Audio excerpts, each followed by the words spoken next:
Thank you for stopping by on this very special episode of Nonsense Password.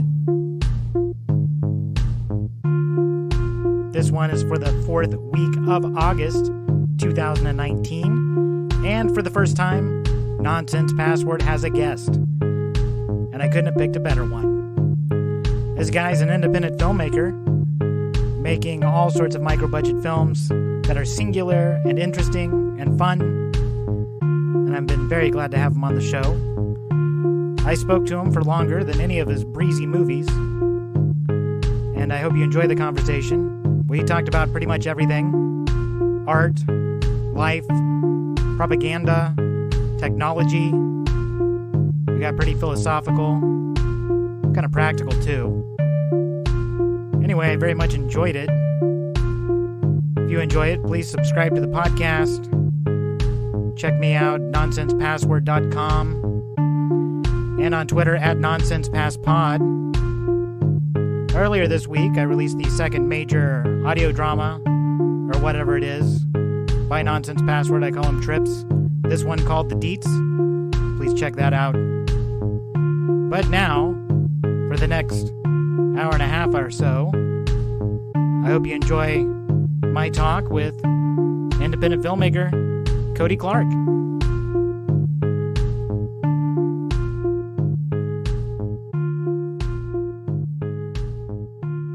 Hey, do you know who Jeff Lieberman is? I do not. You don't know who Jeff Lieberman is? No.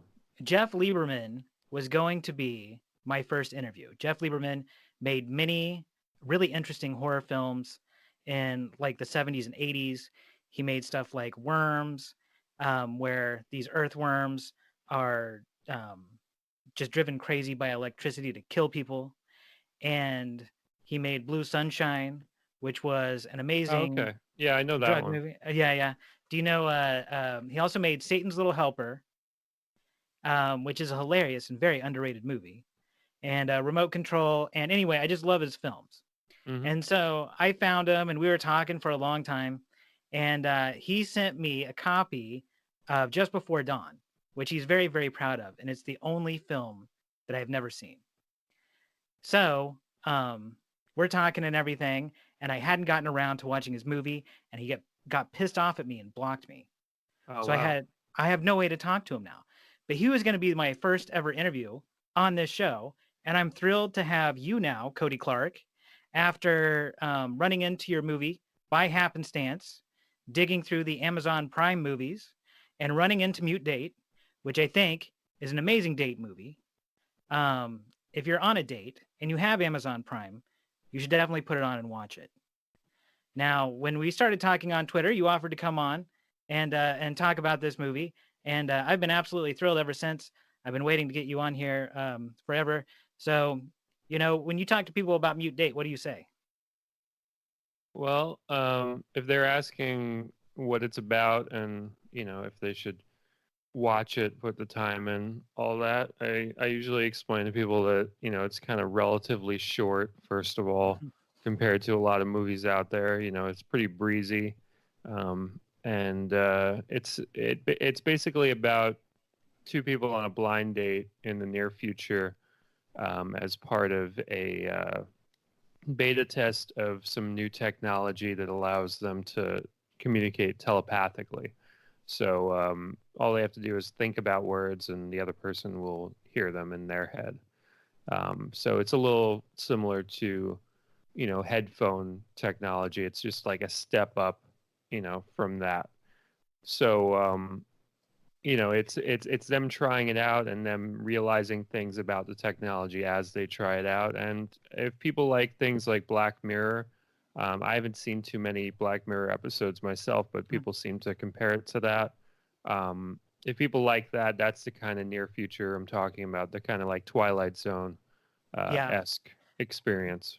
Yeah, and it is really breezy, and it's a lot of fun. I really like the material in the film, but you're saying like the near future. It might as well be now, right? Yeah, it takes place in 2020. I wanted to set it very like So very near future. ridiculously. Yeah, exactly. I wanted to be like so absurdly near future with it. Just because like usually writers give themselves a little bit of room, like, oh, 2030 or 2050 or something. I wanted to do something that was just so and I think that was partially like a commentary on how fast things move these Yeah. days. I don't even think we're living in a decade based world anymore. I think the idea of like the 80s, the 90s, the 70s, the 60s, that's so quaint nowadays. Yeah. The idea that like a decade could comprise like an entire vibe or something like that, it's just ridiculous to us now because things Hmm. move so fast. So that was, and I'm glad you kind of noticed that, because that was definitely a kind of nod to the fact that things are just so fast these days that 2020 could be that radically different for all we know, Oh where yeah. people could be communicating telepathically. Oh yeah, absolutely. Depending especially on how the Area 51 raid goes down. I remember when I was a boy. I'm just like a few years older than you, I think. Hmm. But I very much remember the 80s as being real. And I remember all the hairspray and the weird neon colors and everything popping up.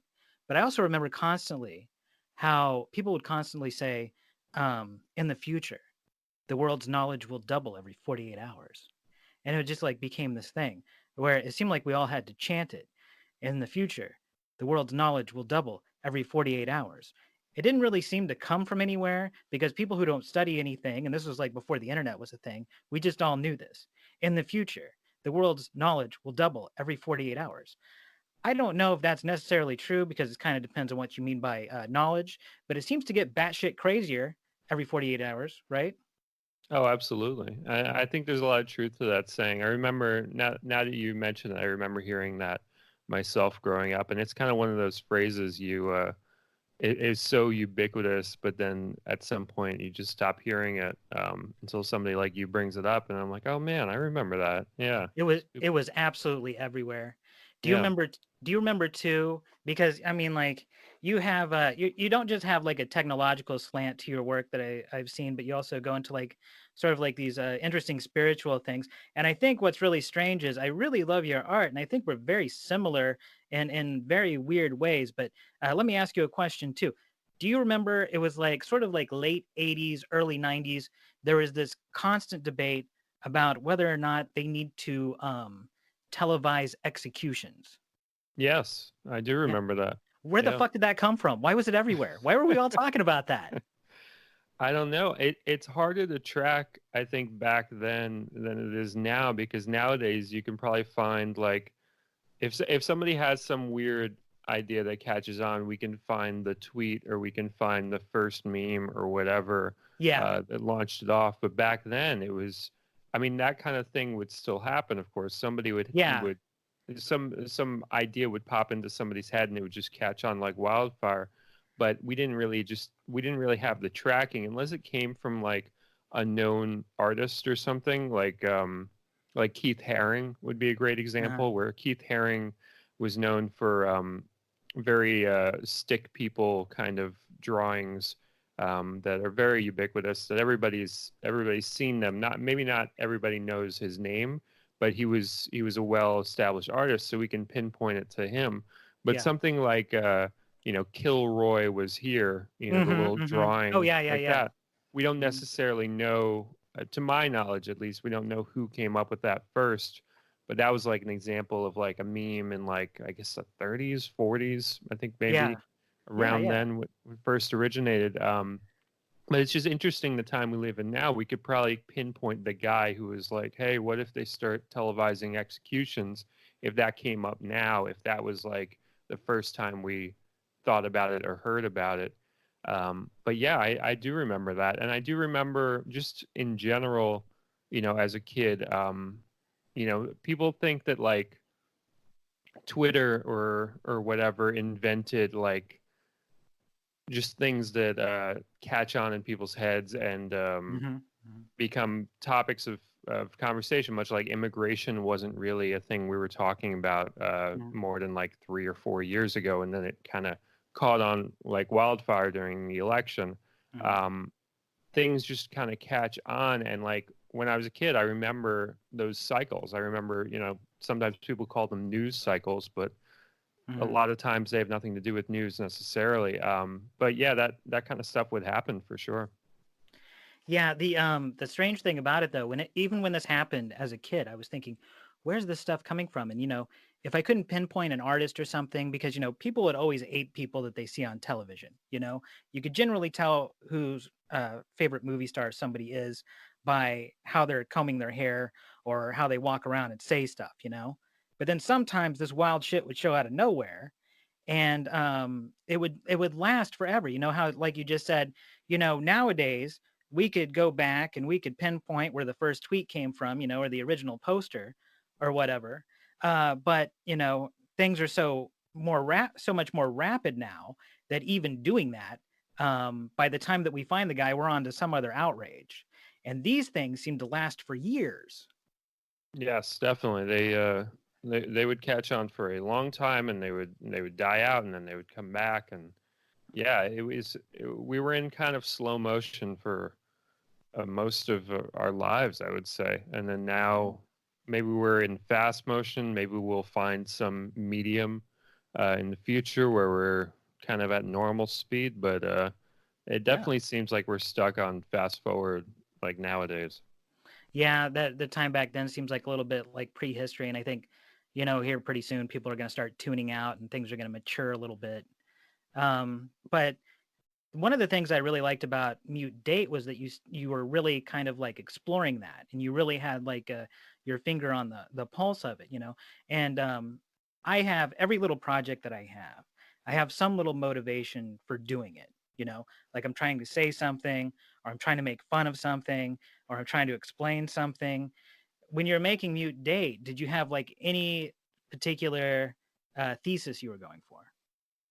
Yeah, there was definitely an inciting incident as far as like me even coming up with the idea for the story, which is that me and my girlfriend on Facebook, we were experiencing these weird bans that we would get for like what would be called or termed hate speech by Facebook, and it would be really innocuous things. It would be as ridiculous, and this is an actual real example. Like I always have to say this because people think I'm like making a joke or something. I had a post where I was talking about the band Queen and just just normal talking about the band Queen or whatever, and I got banned for 3 days because the word Queen can be used as a slur. I didn't use it in that context. I was literally just talking about the band, but because I was talking about the band Queen, I got banned for 3 days, which it was just crazy, and it was just happening like wildfire. Like any innocuous word, like if I said dick in a status like 2 years ago, I would get a suspension for like 3 days, 7 days, 30 days. It made the entire platform unusable, and I couldn't figure out why it was happening. Later on, we realized that it was somebody that we knew that was harassing us by reporting. Oh, really? Yeah, any posts of ours. And this was a person who, we didn't know. There was no way for us to know who it was. We had to kind of like get really Sherlock about it and like figure it out by doing like all sorts of weird things, like posting statuses that only certain people could see, and then using that as a process of elimination. But it was somebody we never in a million years would have suspected was harassing us, and not just us, but other friends of ours. You found out who it was? Yeah, we found out who it was. I can't go into too much detail about it because I don't want it to provoke this person to start doing it again. But that's the basic gist. And did you talk to him about it? No, I mean, you know what their motivation was? He kind of got scared off when we found out who it was, and then we just didn't want to. We just wanted to make sure that he wasn't going to keep bothering us, so we just kind of let bygones be bygones. But at the time I was writing it, I didn't know if it was some algorithm that had gone haywire. I didn't know that it was somebody reporting us. Both versions are equally disturbing and plausible, sadly. So yeah, Mute Date was definitely written with the frustration of weird restrictions that are employed by platforms that have become as ubiquitous to us as the written word or speaking aloud or typing or anything like that. Like just talking to somebody on Facebook Messenger used to be back in the day, you talk to somebody on AIM, or you talk to Mm-hmm. somebody on some other ICQ. way. Yeah, exactly. Mm-hmm. And so Facebook had totally dominated us, and it just made me think. It Mm-hmm. started making me think of, like, you know, if we do get telepathy as human beings, it's really probably not going to happen evolutionarily, or Mm-hmm. it would take a bazillion years or something like that. But it could definitely happen technologically. And if it Oh yeah. happens technologically, then we're going to have to deal with the restrictions employed by the God who bequeaths us this magical power. So Right. whatever said God dictates about how we can use this new magical power that he's given us, or she's given us, or whatever.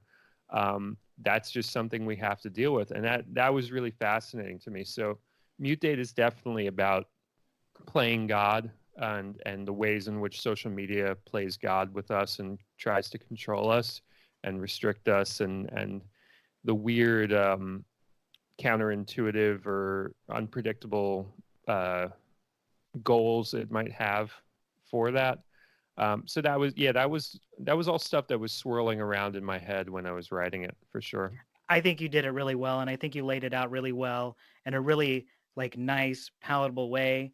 I actually have to have these types of conversations with people a lot, and often it's really hard. But the way that you did it was really fun. The joke in your movie was absolutely perfect.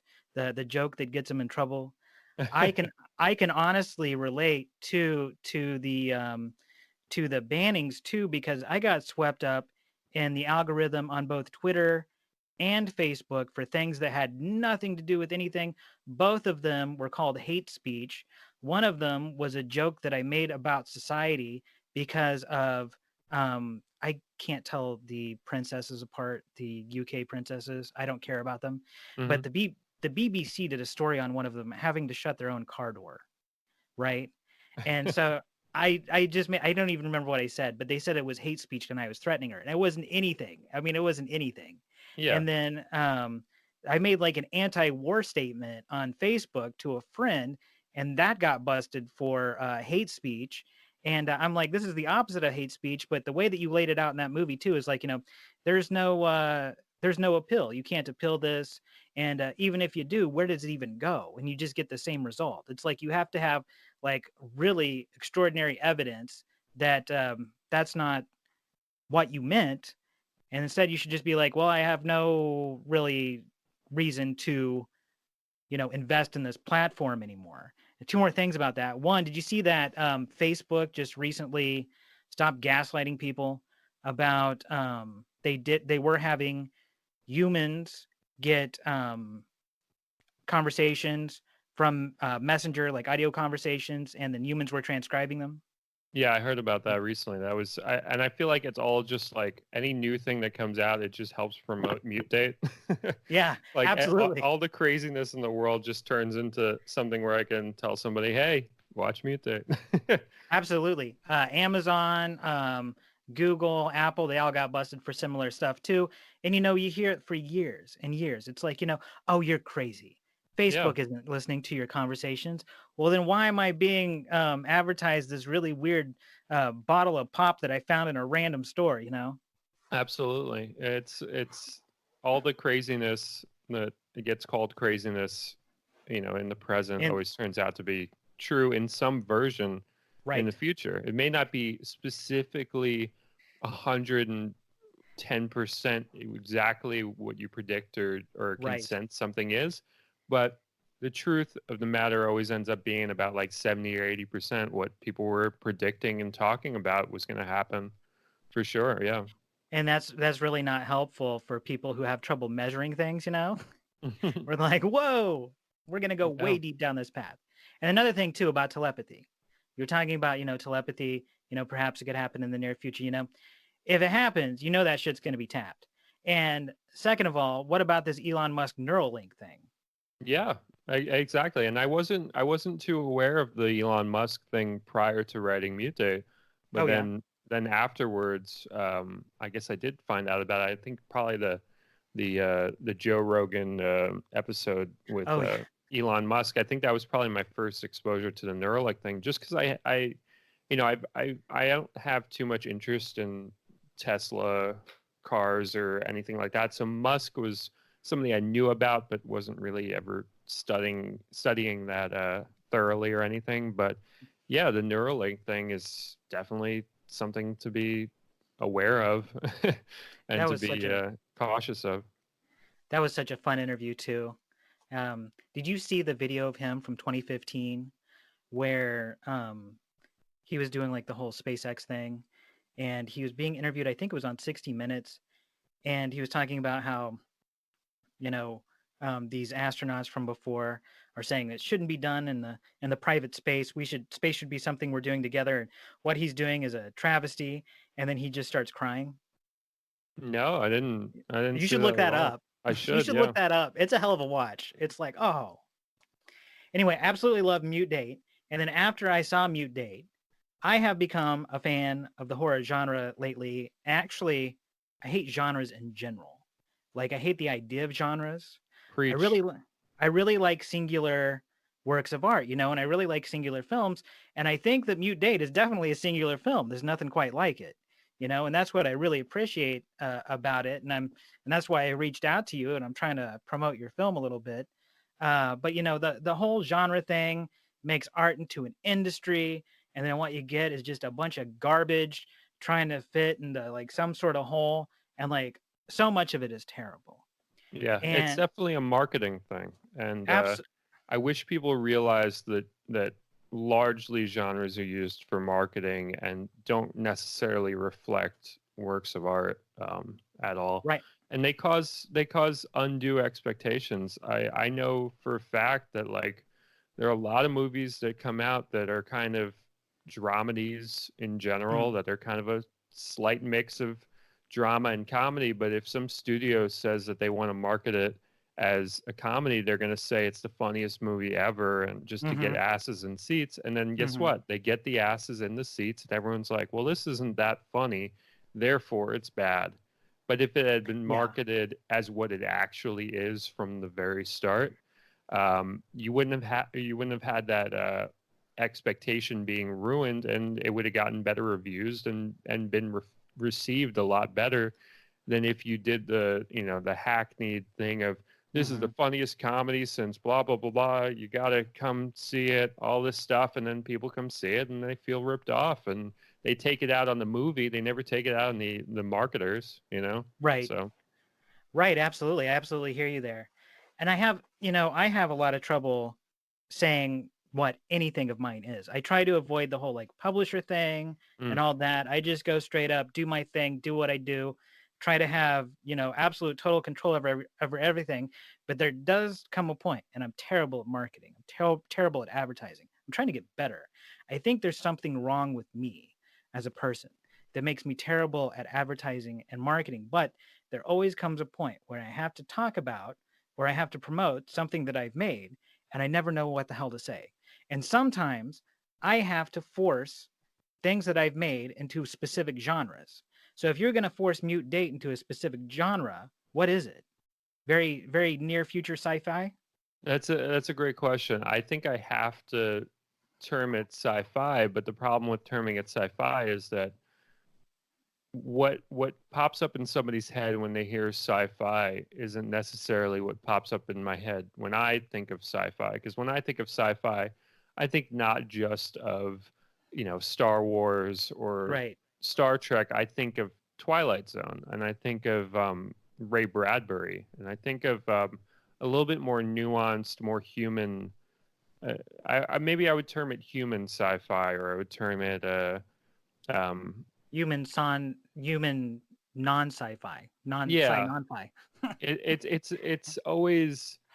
It's always tricky because you don't Yeah. want people to assume something is one thing and then punish it in their mind because it doesn't live up to some weird hallucination they had of what the thing was before they saw it. Yeah, That's and it's always so yeah, that's always a problem that artists run into. I think a lot of artists are terrible marketers of their own mhm. work. It's a very rare thing for you to have both skill sets because I think the best art comes from a place of um, creating interesting questions, not necessarily interesting answers or any answers at all. And marketing is all about, we have the answers. We got the answers. You got to come see this thing. This is going to be the thing that, solves everything. But art isn't about that, Marketing in a sense is it's a lot more in line with politics. Politics is very much about answers. We have the plan.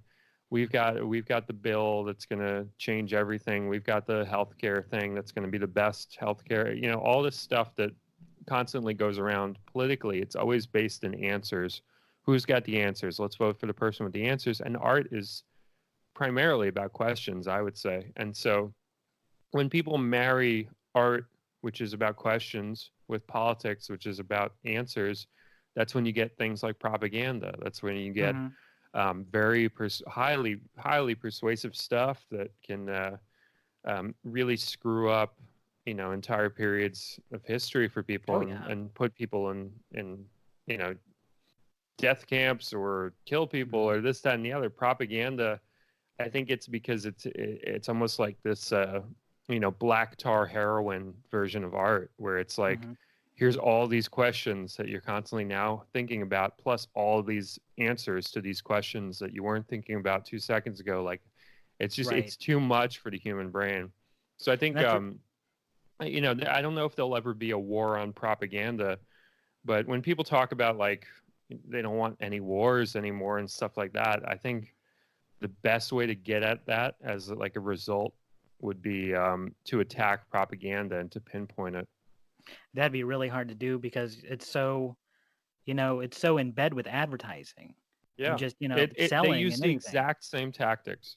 Exactly. Whether you're selling toothpaste or you're selling like the idea of invading some country, it's all the same shit and it's all the same skill set. And so that's definitely true. That's what makes it so difficult.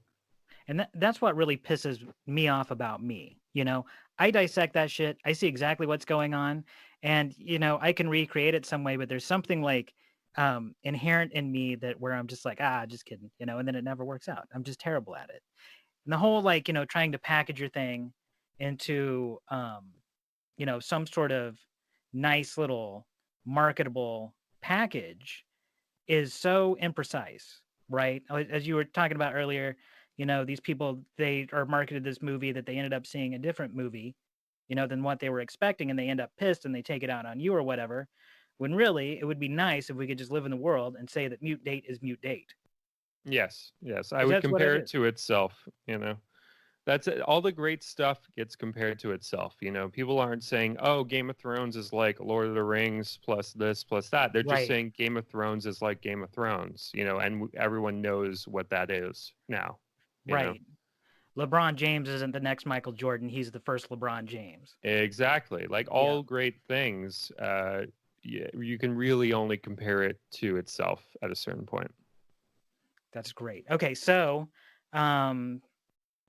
now going from mute date being like, just on its own, I went through and I tried to grab whatever movies I could, because you do have a few on Prime. You have mute date, you have Ramekin, which I watched twice, really dug it, lots of fun.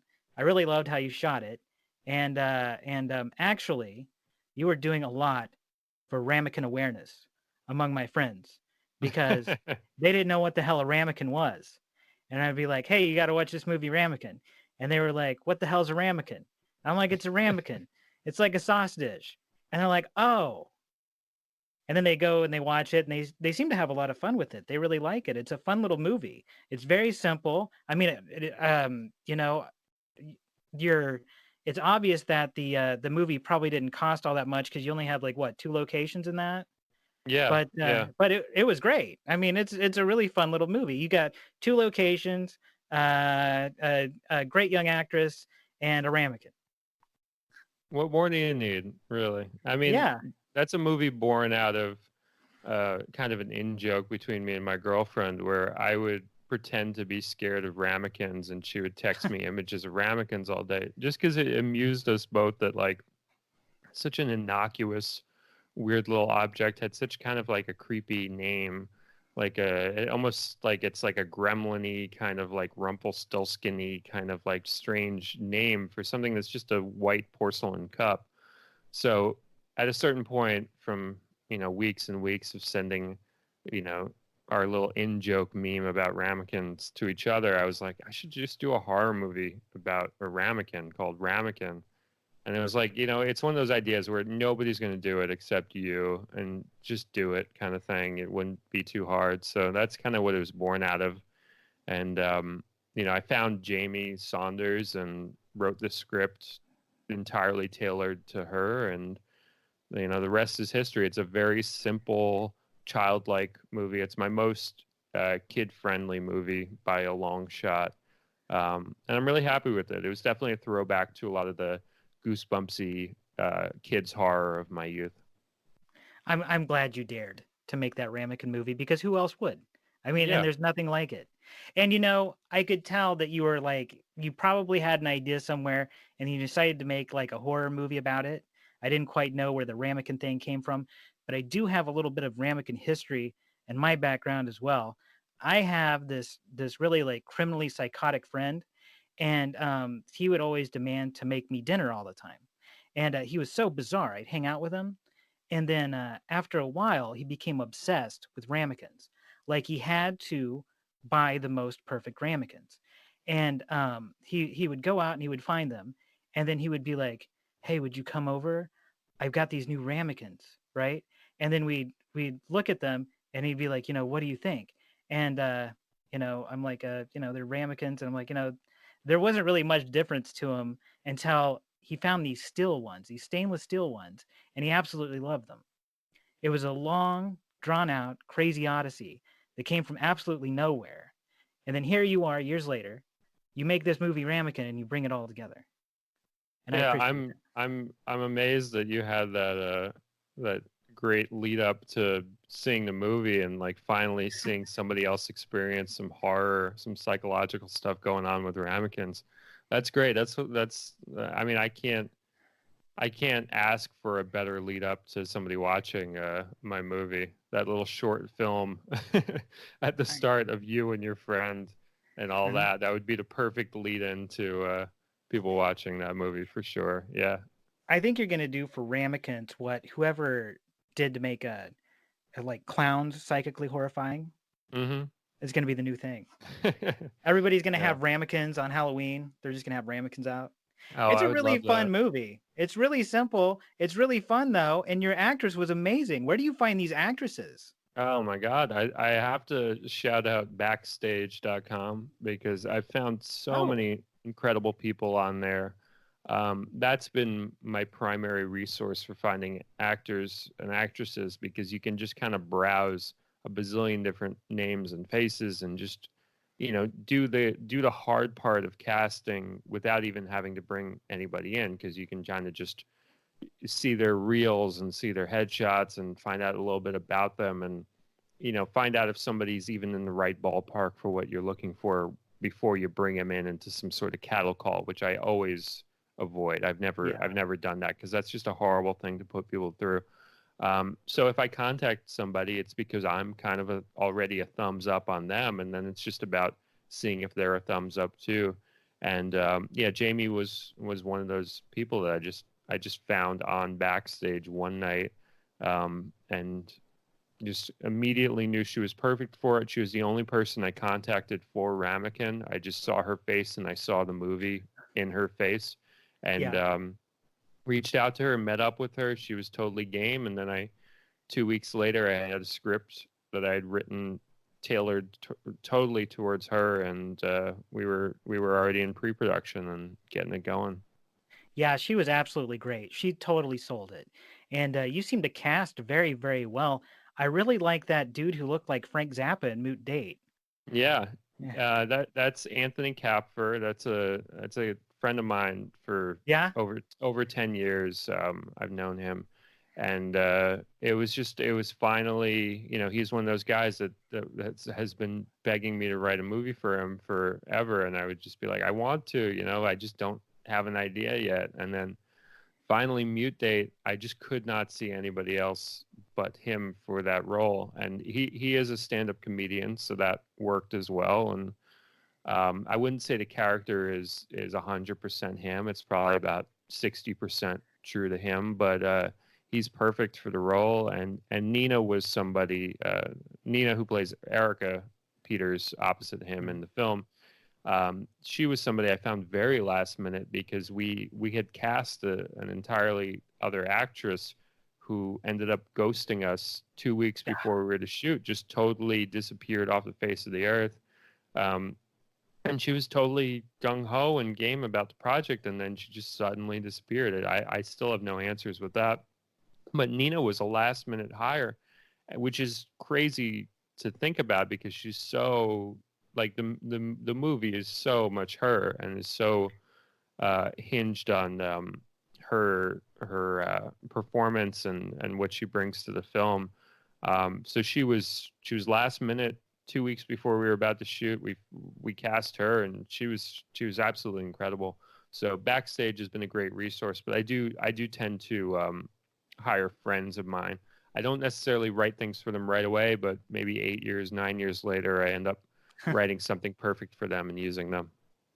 Yeah, you can't rush it. Something's got to speak to you about them. And I had a very similar thing happen to me too, where I was making this movie when I was about 19 years old, and I was pulling all these tricks, and it was working out great.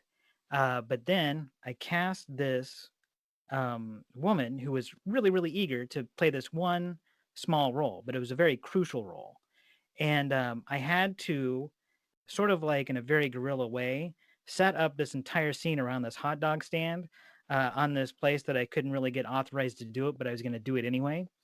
And I got set up to do it. Everybody is there except for her, right? It was terrible. So then she like said something that kind of sounded legit at the time, and she's still really eager. So I set it up again, flaked again, right? I'm in bad shape because everything's falling apart. Find out later she's dating this local filmmaker who I happen to like okay, but he asked me what I thought about his movies. And his movies were just kind of like rip-offs of like, Tarantino movies or something like that. And he thought he was like being original. And I told him that I respect that he gets movies done because he did get movies done. He made movies. And I just said, I wish that you would just kind of like, dig a little deeper and not just kind of like, rip off what everybody else is doing. And he got really pissed off at me. So he planned this entire thing where he got this girl who I don't even know why she was dating him. He's terrible. And got her to sabotage my film. And it was only 2 scenes away.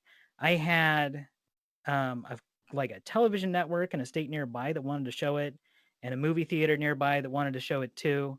And I went to like some screenings even without the scenes, and people were really happy with it, but it totally ruined my film. He's like a mortal enemy, but I guess he like won because there's no way I'm getting that back. Wow, yeah. I mean, I've definitely dealt with versions of that. I mean, a lot of stuff doesn't get off the ground and people just never know that it never got off the ground. Like people look at my stuff that I've made a good amount of movies, but I've had projects just like dead in the water too, and that's kind of why I always try and come out with stuff pretty regularly, is because, if you sit and like kind of stew after something is dead in the water, you can lose a lot of time in your filmography. There can be big gaps all of a sudden. So I'm in a groove right now where I'm just trying to, things will fall apart left and right, and I just kind of ignore it and just keep going with some other project. I always try and have enough ideas at once that, like, if something doesn't work out with a particular actress or actor, or the funding would be too difficult, I can just move on to something else. But it's a very hard balance. It took me a really long time to even get to that point. My first film was in 2011. My second film was in 2012, and then it took until Ramekin for me to make a movie again, which is in 2018. And I'd been working on projects, here and there between that time, it's very hard to find your footing to be able to weather setbacks and stuff like that. And it took me, I guess, about 6 years to really get into a groove where setbacks won't screw me up or anything like that. Won't be too much of a wrench in the the works of the whole thing. Right, and it's all about momentum. Yeah, and looking momentum for like is new. everything. Yeah. Momentum is, I mean, if I can give any piece of advice to any artist whatsoever, is that once you lose your momentum, it's kind of like in exercising. You skip a day, and then you skip another day, and you skip another day, and at a certain point you're just not exercising You're just anymore. dead. Yeah. Yeah, and it's like that. It hurts more to, you're hurting your body more to not do the thing that, like, to skip that day of exercise, or skip that writing session or whatever. If you lose the thread of the project, and if you lose the excitement for it, then your project never finishes, really. So you gotta do it even if you don't want to. That's the example. That's the advice that I would give, is that, a lot of times I'll be writing a script and I don't really feel like sitting down to write, but I'm always glad that I did, because I realized that my attitude towards writing has nothing to do with the quality of whatever comes out. It's the lie you tell yourself to say that, oh, I got to be in a good mood. I got to be, I have to have inspiration strike me. I have to have that going for me in order for me to write. It's total BS. Like, if you just sit down, something will come out.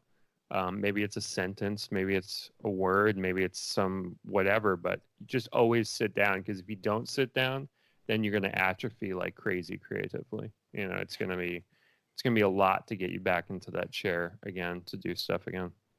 Right, and if you keep going and you just keep approaching that momentum, no matter what, you deal with that little, thing like, well, I got to be comfortable, I got to be this, I got to be that. But if you keep doing it anyway, after a while that stops, and then you're just in the middle of it all the time. And that's when beautiful things happen. And that's tremendous advice from you, and people should take your advice, because you're making great singular movies on very small budgets. Yeah, I mean, the budget thing is also a thing that really screws people up. Is they think, they think of these ideas, and then they think they need so much money and so much resources, and a lot of the creativity that people see in my films, it's creativity that's born out of limitation. So a movie like Ramekin will not exist if somebody gives me $50,000 to make a movie, or $100,000 or $1 million or whatever. It's going to be so different, and it's not going to have the same energy or flavor that it has if I'm using a location that I have access to for free, and I have to write something interesting for that location. All these things that need to happen in order for a movie like Ramekin to be made for $500, or Mutate for the same amount. All these solutions that I have to kind of come up with, on the seat of my pants or whatever. That's the movie. That's the movie that you get to see.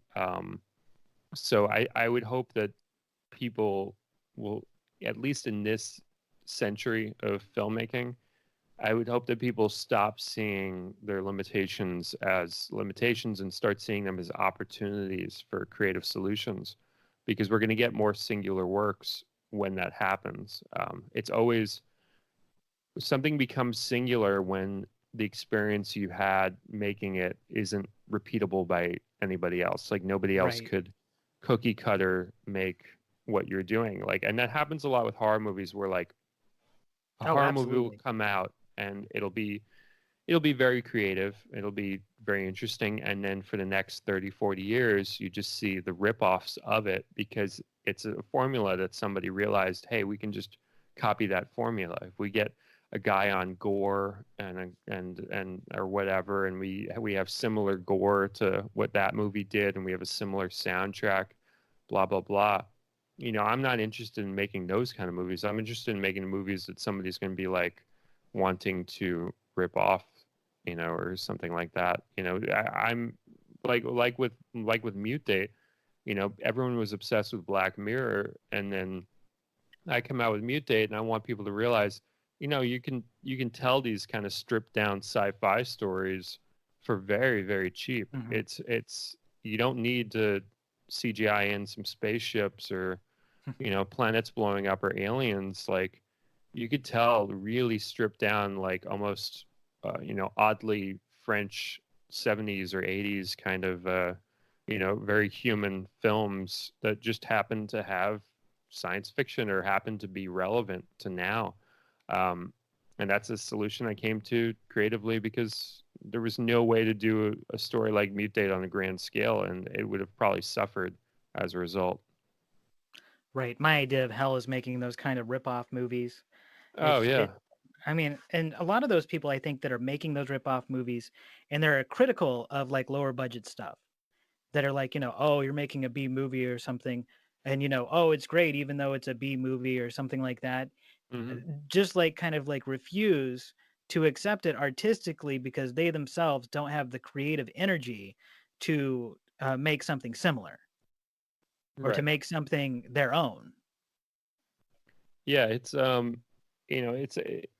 a time period where, like, if you really want to stick your neck out and do something original, the resources are there. Absolutely. Cameras are cheaper than they've ever been, and you can make a good looking, good sounding movie for so little money these days, that you can be a truly unique filmmaker like nobody's ever seen. It's just that people get a little scared, and people get a little afraid of being naked in that regard. Hmm. There's a quote that Penn Jillette always talks about, which he sometimes attributes to Lenny Bruce, but I think he since found out that it's somebody else or whatever. But it's a quote that says, "The purpose of art is to stand naked on stage." And there's a lot of truth to that, in that if you're doing something that's truly unique, you're bearing some part of yourself that's deep in there, that isn't going to come out otherwise in most situations. And that's a little scary for a lot of people. But if you get over that hump and you just do it anyway, man, it's so much better. And it's just such the better way to live than to just do things that don't bear your soul at all, like rip-off movies, like big studio projects where if somebody complains about the movie, you just say, hey, well, we didn't have enough money, or hey, well, that department dropped the ball, or that studio head chimed in, or whatever. A lot of what Hollywood movies are, it's just ways to pass the blame to somebody else. You create something that's so bureaucratic and has so many cooks and whatever. You make something that you can never actually bear any fault for if it fails. Whereas on a movie where you're doing everything, you get scared of, like, man, if this goes wrong, everyone's going to know that it was my fault or whatever. But Absolutely. yeah, just get over that fear and just do it anyway, and trust that what you're doing is enough, and then you'll have movies under your belt for sure. Right. Listeners at home, yeah. And if you fell, just keep going until you get it. Yeah, and also, Tommy Wiseau with his film The Room. Oh yeah, A yeah. big part of the success of that movie was for sure marketing and the amount of money he was able to put into that. Not every indie filmmaker can have a billboard in LA for months and months advertising a Right. movie that he paid a studio, sorry, not a studio, a movie theater to run for X amount of time. Any movie that you plug that kind of investment into, and is relatively interesting, whether it's a Hmm. bad movie or it's a great movie, It's just will bizarre. yeah, it'll take off if you can put that time and energy in, and it's unique. Like, I probably could Yeah. have made Mute Date or Ramekin a huge success in LA if I had done that exact same thing, but I don't have that kind of money to pump into that sort of thing. He was a wealthy man, and he was able to do that. People forget that he's a very rich individual well before The Room. But the reason why I bring that up is that you can make something that's a failure, and it can still be very interesting. It Right. doesn't have to be what you intended it to be. It just has to be something compelling. A lot of the misconception people have about artists by people who necessarily don't create or whatever, is that they think that everything has to be deliberate and intentional, or else it's a failure. And the truth about art is that a lot of what you end up creating isn't something you set out to create. It's something that you in the moment realized at the time was better than anything you could have ever dreamed up. And that happened a lot on Mute Date, where we would find locations that were the locations that I thought would be best for certain scenes. And then I look through the camera, I'll be like, nah, this isn't it. Mm-hmm. We got to keep walking around. We got to find some other spot. And we'd find some other spot, and it would be 10 times better. So it's that kind of openness. And I wish people had that openness about genre as well. So, like, let's say you make this movie like Tommy Wiseau that for you is a drama. For you, hits close to home, and you think you've made, the next great drama, and then everybody's laughing at it. Well, guess what? If at the end of the day you entertained people, and maybe you unintentionally made a comedy, but you made a comedy that people are watching a million times, and taking their friends to see. And, a lot of people, most people have watched The Room way more times than they've watched Citizen Kane Mm-hmm. or anything that is heralded as one of the greatest films ever. People that love The Room have seen it like 20 times. So there's really no failure if you adapt to what the piece ends up being, and you just kind of embrace what it is rather than dwell on what it isn't. Right, absolutely. And when I approach my stuff, it's all pretty deliberate, but then sometimes beautiful things happen and you have to accept them. But also, too, thinking about your example of The Room, I don't remember him ever calling it a failure. Right. He rejects the way that he terms it is that he says that it was always a comedy, but everybody involved in the production, they know what he was trying to make, and it was never that thing. But when he talks about it, he's like, oh, it's a black comedy, oh, it's whatever. That's something he did after people were laughing at it, and that's great. It's great that he juked to comedy and just kind of embraced it, just for his own personal well-being and peace of mind and whatever. Just fucking roll with the punches, and just kind of, if people are laughing at it, fine. But yeah, there's no version of looking at it where The Room is a failure, because The Room is still playing in theaters to this day and will be playing for forever. He's one of the most successful independent filmmakers of the last 10 years, or I guess 15 years at this point. Easily, by far, and is very singular, and nobody else could have made a movie like that except for him. And who cares if there's ineptitude to it, because I think we overrate intelligence, and we overrate self-awareness as far as like stuff like that. Like, it's outsider art, man. It's no different than somebody who doesn't know how to painting something that's just oddly beautiful in this implaceable way.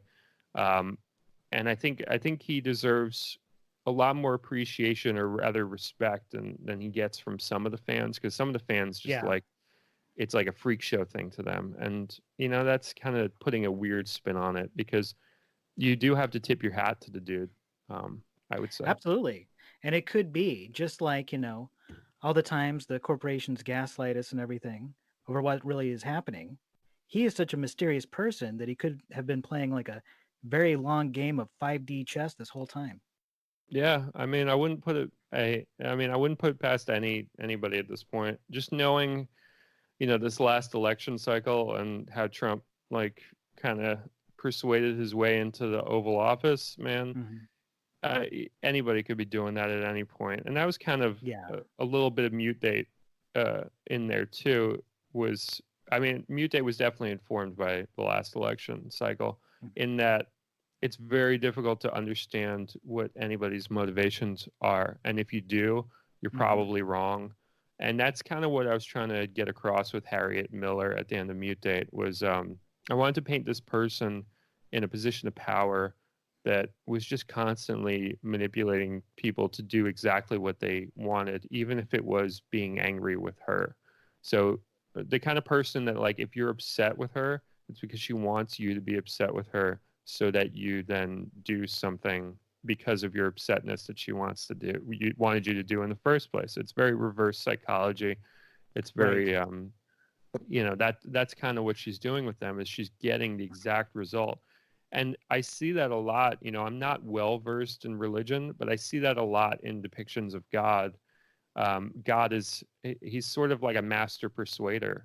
He's sort of, if he really didn't want, Eve to, eat the apple or whatever. And again, let me preface this. I'm not versed in religion whatsoever, but I know it colloquially, and I know it just by being a person that exists. If he really didn't want Eve to eat from the apple, he wouldn't have done what he did in such a way that would make it irresistible to her. He wouldn't have created such a taboo, because taboos are very irresistible. If you tell somebody don't think of an elephant, they're going to immediately think of an elephant. That's kind of what happened. He was like, don't eat this apple. And then she was like, fucking eating the apple and shit. Like, not too long after. Yeah. So, in my experience, the most insane and dangerous people are those that were repressed a lot as children. Mm-hmm. And they're just like going out and reaching out and just, trying to figure things out and consume, and it's just because of where they came from, where if they would have had like a more open and accepting childhood, they wouldn't have ever been seduced. Right. It's a lot of religion is persuasion, and a lot of religion ends up creating the opposite of the alleged, here's what we want. We're going to create good people, and we want to create people that are moral, and this, that, and the other. And then if you do it through taboos, you're actually creating the opposite a lot of the times. And, there's great parts to religion. There's great parts to any spirituality. But that's one of the unfortunate human things that people do, is that they'll create taboos as a way of controlling behavior, and it has the opposite intended effect. So I would say there's a lot of religion in Mute Date. It's not just a technological film. There's definitely an Adam and Eve aspect to it, in that the park is kind of their Eden, and he's Adam and she's Eve, and they're in this God experiment, so to speak. So there's definitely that. I really liked how manipulative the what was her name? You just said her name. The scientist. Harriet Miller. Yeah. Harriet Miller. Yeah, I really like that character and how manipulative she was, because even though she's doing all these things and just sort of like torturing them in this last scene after this whole, torturous experience where they lose their freaking minds and everything. And but she's so manipulative that even after, we take all these different little walks, it still feels pretty wide open. Yeah. Yeah, she's a character that I definitely want to use again in other works of mine, just because it's too strong a archetype, and I could tell so many different types of stories that just keep coming back to her as like this Wizard of Oz, in the background kind of force. So she's a character that I definitely want to explore more, and I have more ideas for near future sci-fi stuff. It's just about when I end up doing it or what form or whatever. But she's just she encapsulates so much that, like, it just it's one of those things that makes it a lot easier as a writer to have a character like her who can speak in a way that's so specific and can be a stand-in for people like Zuckerberg or people like Sheryl Sandberg or Musk or any of these big figures. Harriet Miller's like that in a lot of ways. We're in Mute Date, we're seeing her kind of, in a position where she's not necessarily a ubiquitous person yet, but she's one of those people that, check your watch because like tomorrow or the next day or 2 years from now, she could be like one of the big billionaires of the world or whatever. And in her performance, that's what I tried to reflect as well. Some people are like, "Oh man," like when people complain, random people on the internet, they'll be like, "Oh, that actress was so wooden" or whatever. It's like, dude, have you looked at any interview with any like powerful tech person of like Yeah. the last Oh 10, God, 20 yeah. years? Oh my God, it's like it's if anything, it's worse than what I showed in the film. But obviously, that was a performance that I got out of Sarah, who played the character, and it was very specific that I wanted. That's tech to me. She encapsulates these people that are a little bit socially awkward, yet are suddenly in these positions of power where they're Mm-hmm. godlike, and Mm-hmm. that's what I was trying to capture there for sure. Absolutely. No experience with anything, just calculating things, Yeah. really intensely studied, has their own sort of like, ethical center that, outside of, the people who deal with actual people experience looks pretty amoral at best. Yes. Yeah. Yes. Absolutely. Well, it's great stuff, Cody. So right now you are finishing up Strummer. Yeah, Strummer's totally done. That's Oh, that's all done.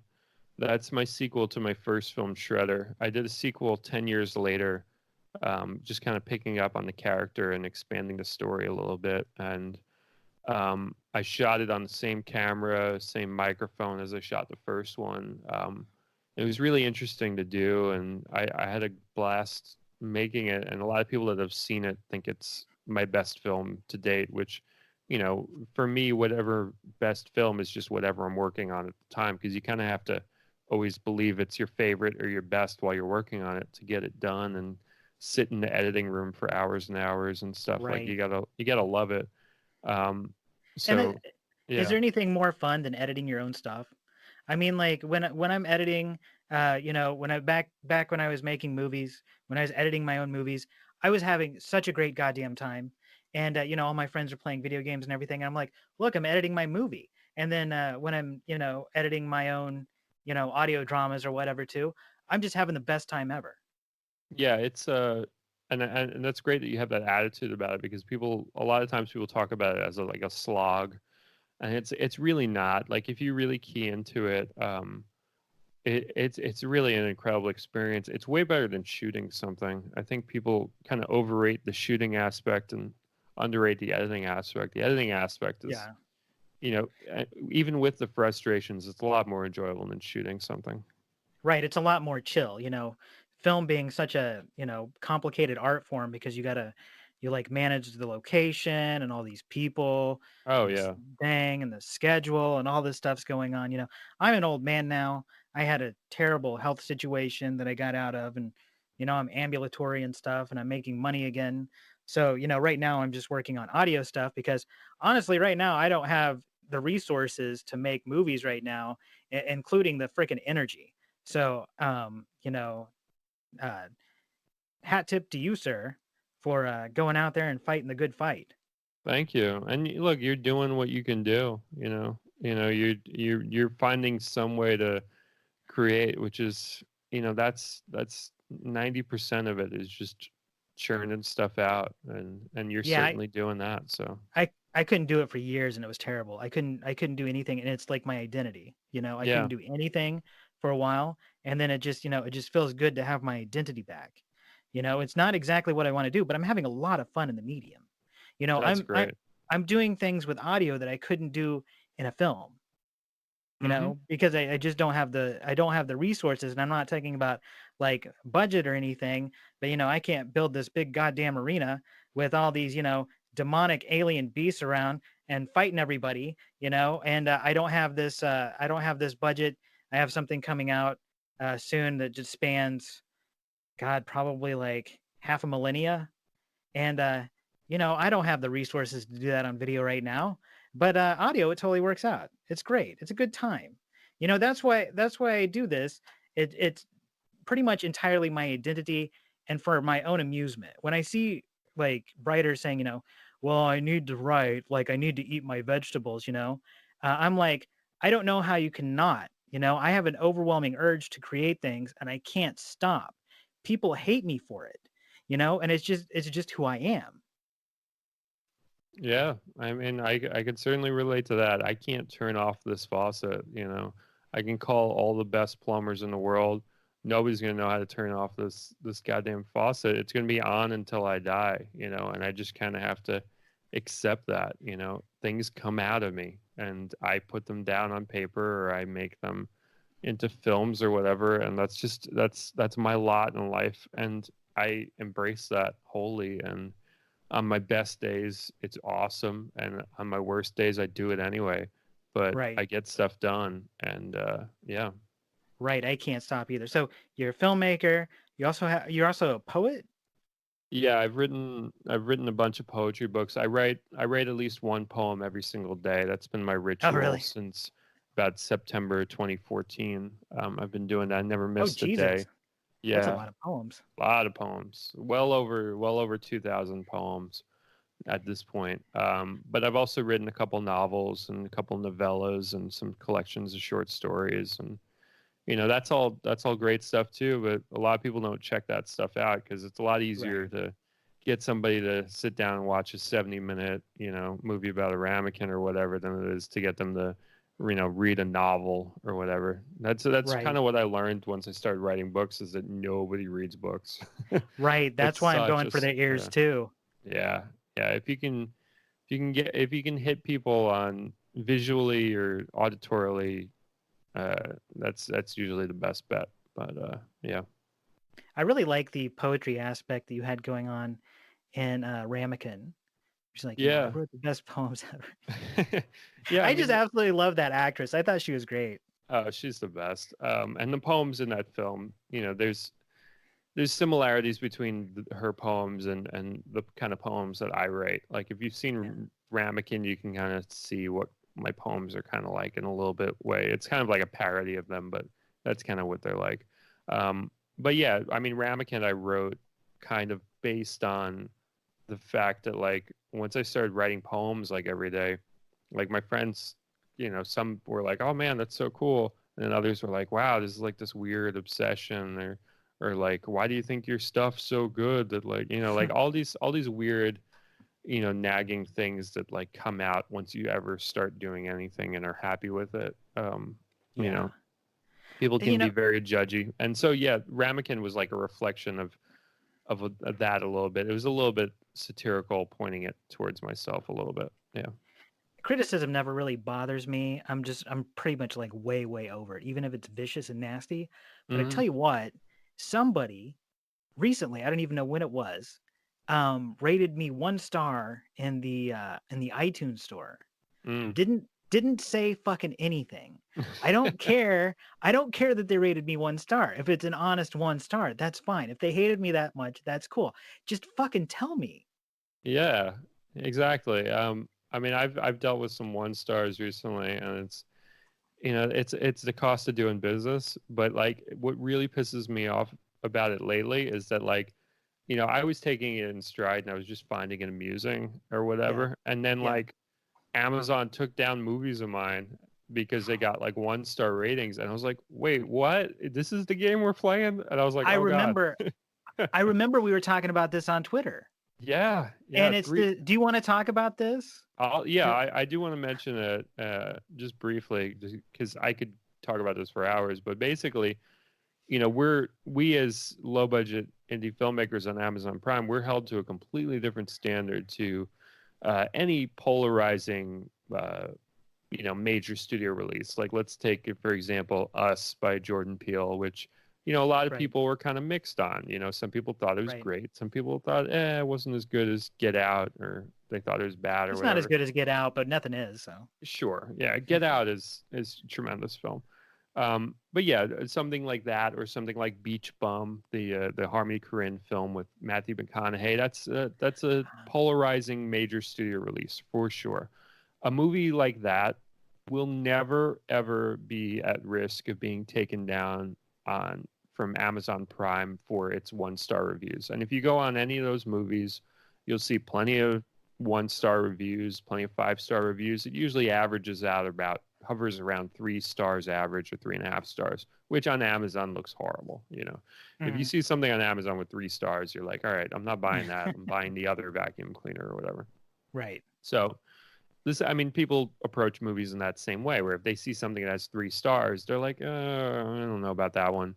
I'll try the one with 4.5 stars or whatever, because people don't want to waste their time. So the problem that I run into is that if I get 1-star ratings, more than a handful or whatever, and it averages out a little low compared to the 5-star ratings. And let's be honest, most people that watch something don't then review it. So you get a weird, there's a sample size bias, which is a real phenomenon, which, you know, that's a whole other discussion, because that gets into statistics and behavioral science or whatever. But basically people overrate small sample sizes when they do stuff. So like if 10 people review your movie and like 8 people hate it, that doesn't mean your movie is bad or that most people hate it. It just means that small sample size, there was just a giant deviation from what would average out to probably like 4 stars across, you know, a lot of people seeing it or whatever. So Amazon, if I get too many, if I dip to like 4 stars average, my movie is in danger. And Ramekin right now is in danger of being taken down. Down to 4? Down to 4, because I had a movie taken down that was at 4, which was my movie Bed, that got taken down at 4. So 4 is kind of, that's their cutoff point for low budget movies and independent released films. That, you know, if you held major studio releases to that standard, so many studios would be up in arms and would be taken to Amazon and being like, well, we're not going to put our movies on your platform. It would be a whole big thing, but they're harassing us smaller guys. So if you like Mutate, if you like Ramekin, damn sure you better rate it on Amazon to keep it up there. And if you don't like it, please just like keep it to yourself, because I don't think anybody wants to burn books, you know. Right. If you don't like something online, you're trained to believe that like you're screaming into a void, or you're just putting your 2 cents in, or you're catering the algorithm, or you're teaching the recommendations to give you stuff that you would actually like. That's what people assume. That's what people have been trained towards. What's really happening is if you give me a 1 star, you could be the 1-star rating that causes me to be permanently banned from Amazon Prime, the biggest platform for movies in the world. It's much bigger than Netflix. People don't realize that, but it's much bigger than Netflix. And nobody wants to burn books. So I hope that people will start to realize that their 1-star reviews on independent films on Amazon, that's what they're doing. They're burning books when they do stuff like that. So you got to choose them really wisely, I would say. That's the advice. And that's my little PSA. Absolutely. At yes. the end of this, go watch those films and rate them highly, as they should be. Thank you. Also, Prime's catalog is just so all over the place. I just love it. I keep finding things there that I can't find anywhere else, and that's how we found New Day too. It's ridiculous. It's like, what, when people say like keep Portland weird or whatever, like I want people to keep Prime weird. You know, it's a crazy place right now, and I hope it stays like that. You know, I found your movies. I found Snow on the Bluff. I found Four Lions. I found so much stuff there that you just can't. They just put The Shout on there, this obscure horror film from the 70s. Just wonderful. It's a wonderful place to dig around. Now, I don't know how the process works. So how do you get on Amazon Prime? Well, the short version is you get all your ducks in a row. Anybody can do it, but if you're off in any sort of like, let's say you submit them a file and the file isn't the exact file that they want, it'll take you a couple weeks for them to tell you that, and it'll take you a couple weeks for you to fix that, and then you have to send it to them again. It's a whole thing where like they make it difficult to kind of weed out. They don't want it to become YouTube. You know, they don't want it to be that everybody can be on there. So they do make it a little convoluted and difficult, but you can get your stuff on there. Anybody, whether it's me, whether it's the next guy, anybody can have their stuff on there if their ducks are in a row. So your subtitle file has to be properly formatted, and it has to be the exact type of subtitle file that they need, and there can't be any extraneous whatever in there, and it has to be formatted to the exact runtime, and all these random things that like it's a stricter standard than if you're making a DVD and selling it on Amazon, which you can do too. I mean, all my movies are on DVD on there as well. But yeah, to buy be on Cody's Prime, movies too. yes, absolutely. Support physical media. And it's so funny because like it's been turned into this thing of like, oh, support physical media.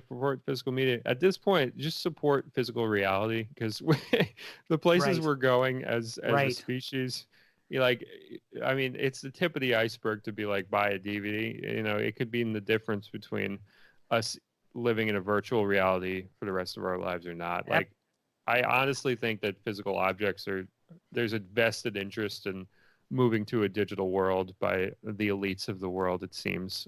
You know, people like Musk or whatever, and great futurists like Ray Kurzweil or whatever. Like, there's a definite push to just upload us all, you know. Anyway, minor digression. You're absolutely right. Buy things.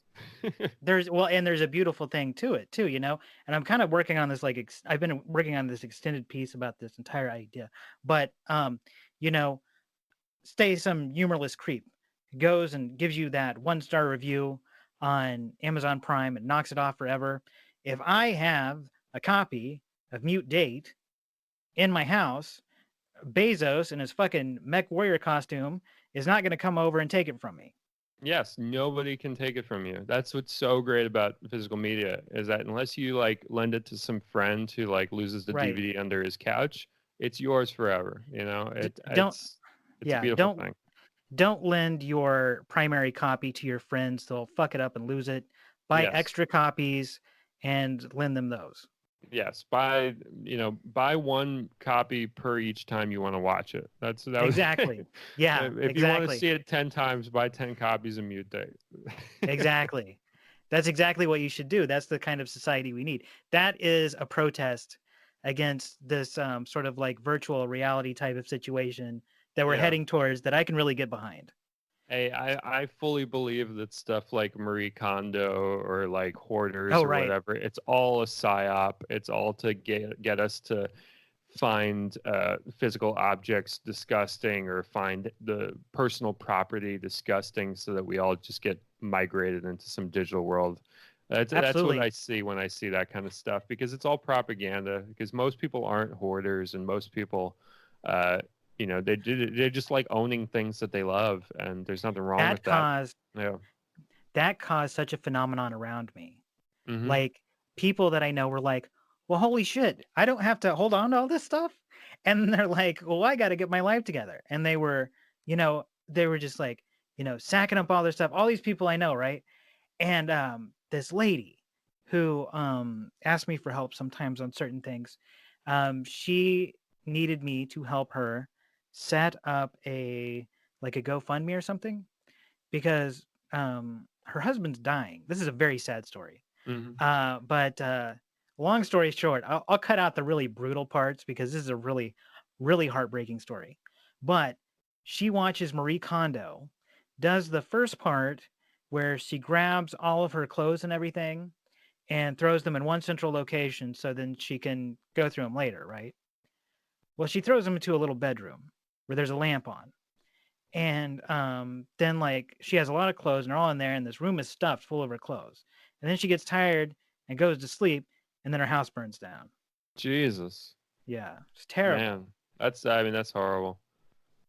Yeah, I mean, look, there's self-reflection that's positive, and there's self-reflection that's induced by outside forces and can be very detrimental to one's health. And I think most people have to remember that most people don't have a problem with hoarding. There's definitely people that have that compulsion, and it can be horrible. But there are things that are saved from extinction because of people that archive stuff, and because like there are copies of movies that just people always assume, oh, there's some vault where there's some copy of some movie and it's there forever, and we don't need to have other.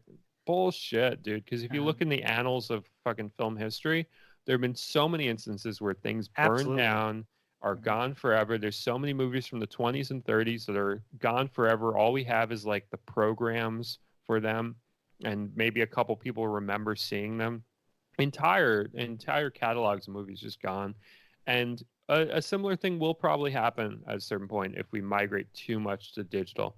You know, a lot of times, you know, the only surviving copies of something are the copies of it. You know, like Doctor Who is a great example. That's the classic example people use, is that a lot of the old classic Doctor Who episodes, they got taped over by the BBC for news broadcasts.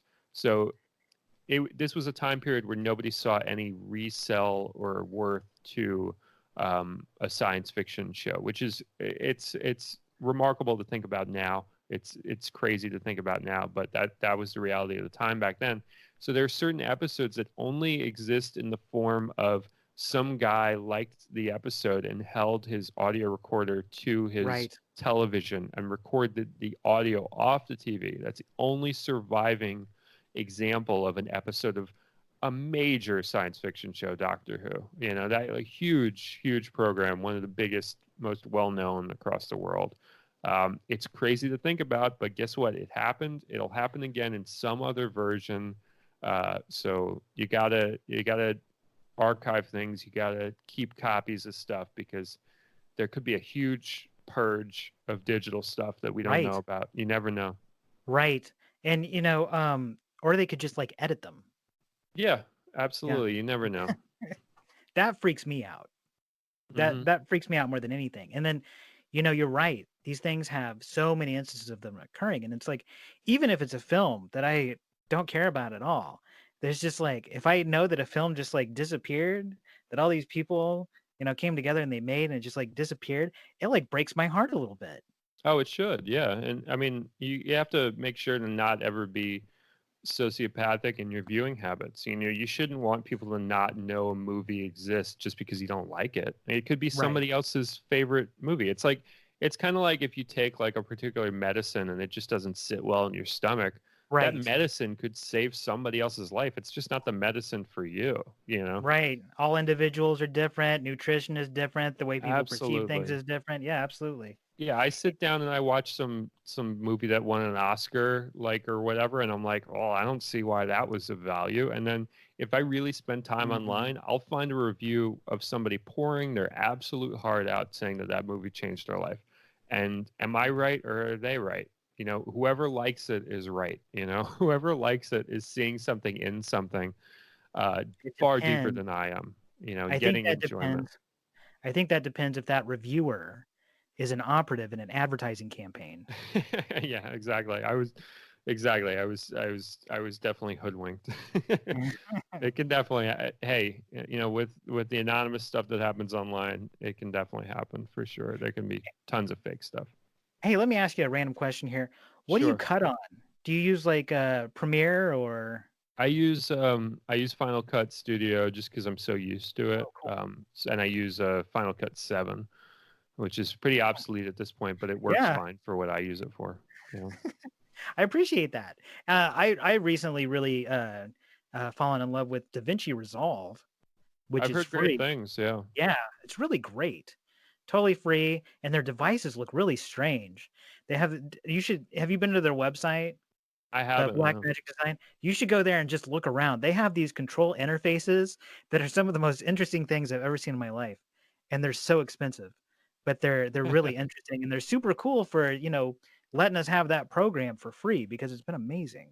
Oh yeah, I mean, there's nothing better for the democratization of the art form, which is, I mean, let's be honest, no art form is truly an art form unless it's democratized. You know, if there's some barrier to entry, we don't know what the actual art is. We're only just now learning what movies are because of YouTube, or because of people making stuff for no money. You know, we thought we knew what a movie was because of Jaws or Star Wars, but we were naive and we were stupid because we forgot the fact that, you know, if you can't do it with pen and paper, it's not really an art form. That's a Jean Cocteau quote that I'm kind of botching, but He said that film will only ever be an art form when its materials cost as much as pen and paper, and you know we're closer to that than we've ever been. But yeah, that's it's an important factor for sure. Yeah, and it's great, and it's really good for people too, because they think pretty soon, even though we've had a shaky few years, really, really shaky few years, here in the near future, media literacy is going to go through the roof. And there's going to be a lot more intelligent people who can dissect messages because they're used to making them, right? And they can see these things and are like, well, I call bullshit because it's right there, right? And you're right. Otherwise, if it's not wide open enough where people can, access or make films or write books or whatever, all you have are the overlords propagandizing, sort of like, Aristotle way back in the day, where all these, rich guys just sat around and talked about what they thought was, and they said, this is what it is then, because we fucking said it. And then Galileo shows up and he's like, here, I'll show you something different, right? I can prove it. Look at this. I dropped this thing. Explain that shit, right? Yeah. Now we're going there. It's about to be a revolution, just like Western science and Western civilization. DaVinci Resolve, any free program like that is doing the Lord's work, because we need more. We need more access to things like editing or cameras or whatever.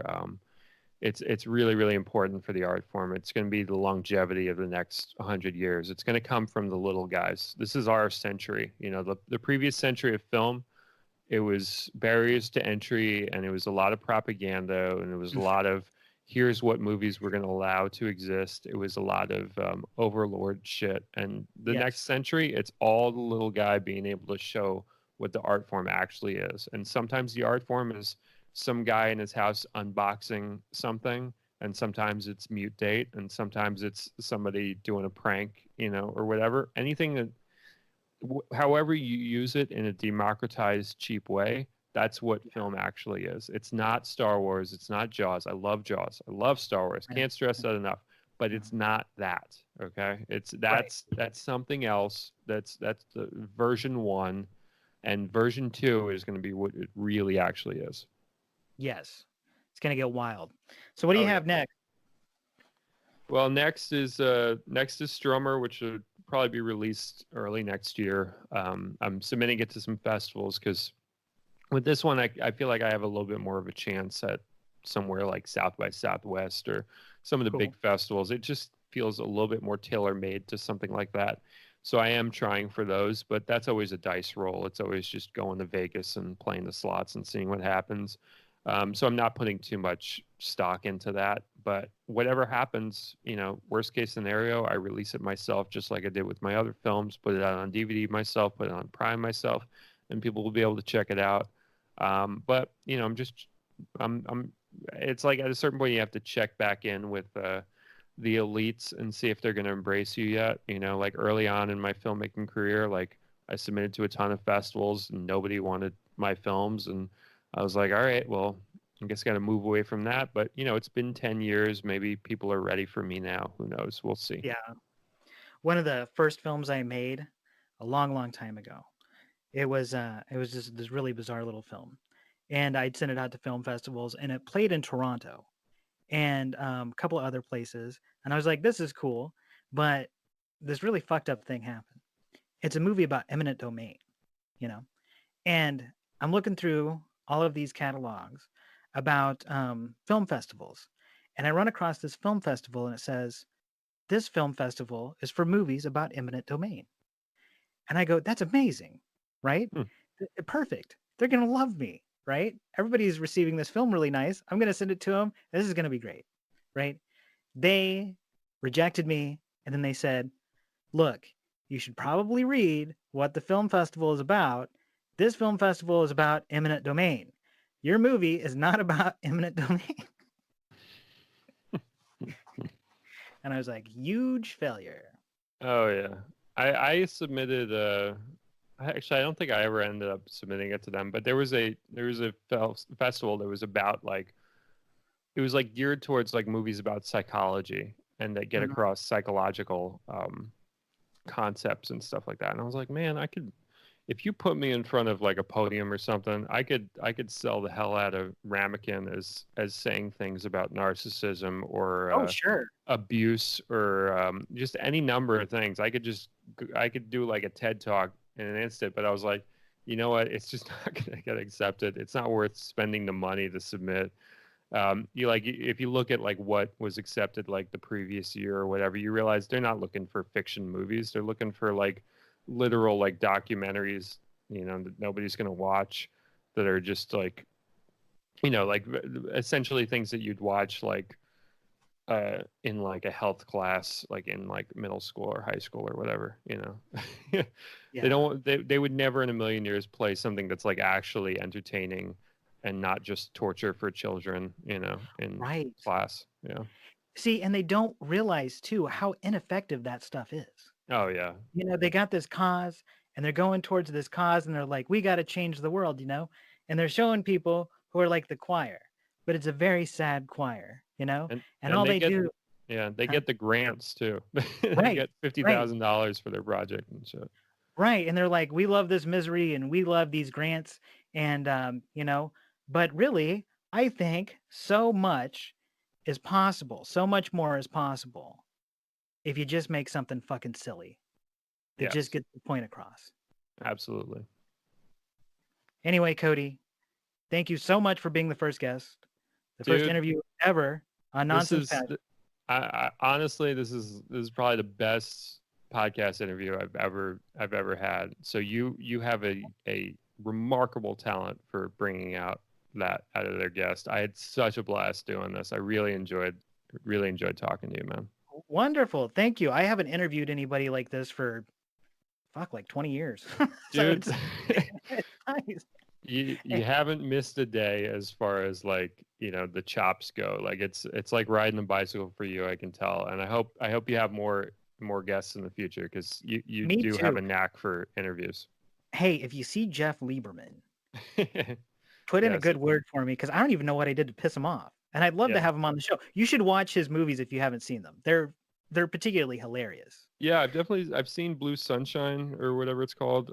I know I've seen that movie. It's been many years, but I know I've seen it. I remember liking it. So yeah, I'll They're check so out the much rest. fun. I love this marriage between horror and comedy, and he's one of those guys that's just like so silly, and I just love it. Well, before I Awesome. let you go, Mhm. anything you want to promote, anything you want to say, anything you want to tell my listeners, or anything? Yeah, I would say, obviously watch what's on there on Amazon of mine. I have Shredder on there, which Strummer is the sequel to. I have Mute Date, and I've got Ramekin on there. Those are the 3 films of mine that Amazon has allowed to stay on there. By the time this episode airs, all of them could be gone. You never know. I'm the Yes. little guy. They want to stomp on me. It's their nature, Yes. But Cody is an endangered species. Protect him. absolutely. So go on Amazon. Don't put it off. Don't watch, the new season of whatever show you're binging.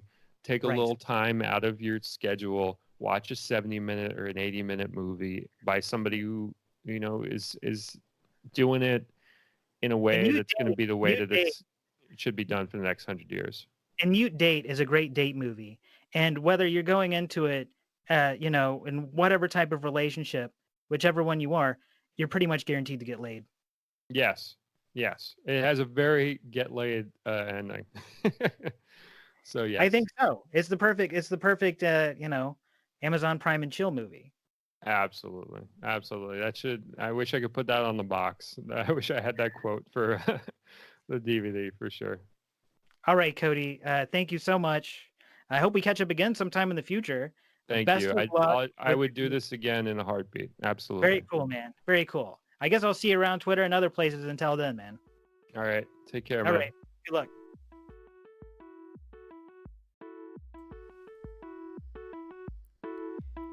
And that was it. The first ever guest on Nonsense Password. Please go check out Cody Clarke's movies. Please rate them highly. I hope he keeps making films. I think he's got so much potential. And he's already achieved some great things. I mean, Ramekin and Mute Date, I honestly think are so much fun. I think they're some of the best micro-budget films I've ever seen. And they're definitely singular. Anyway, I hope you enjoyed this week's show. If you did, please please subscribe to the podcast. Rate me on the iTunes store. And if you hate the show, I mean, at least fucking tell me why, you know? I need feedback. I need some sort of idea, you know? I do this thing largely to, you know, amuse myself, but it's good to have some fucking idea. Anyway, nonsensepassword.com is the website. You can find me on Twitter at nonsensepasspod. There's a Redbubble store. There's a Teespring store. There's a SoundCloud. There's a YouTube. There's a Facebook. It's all linked there on the website. Also, please check out The Deets, which is an audio drama that I released earlier this week. I talked about it at the beginning of the show. That was a very long time ago, wasn't it? Anyway, I hope you really enjoyed the talk. We pretty much went everywhere. Truth be told, I was sweating like a pig that entire time. It was a very hot day here, and I couldn't run any fans during that interview. You can hear me kind of like more juddery and everything than usual. But I think it worked out. I thought Cody was amazing. He's an amazing guest. And I wish you luck, Cody. And hope to talk to you again in the future. Anyway, until next week's show, for Nonsense Password, I'm Special Character.